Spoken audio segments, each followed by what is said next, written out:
Here you can see two functions. The left function takes an integer and adds 10. The right function takes an integer with the ref keyword and adds 10. If we print the value of num, we will see that the left function didn't actually add anything to the value, while the right function using the ref keyword did.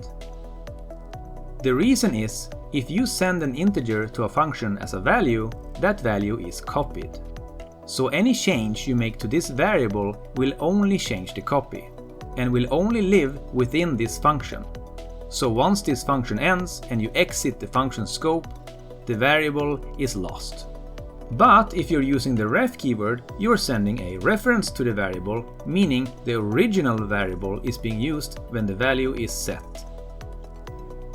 Here we have a function that uses the ref keyword, and another that uses the out keyword. What's the difference, you might ask?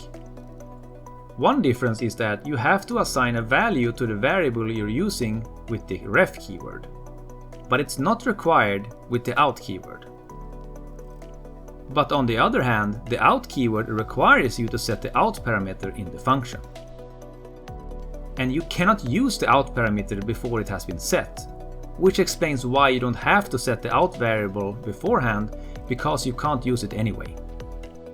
The ref parameter can be used in the function and does not have to be set.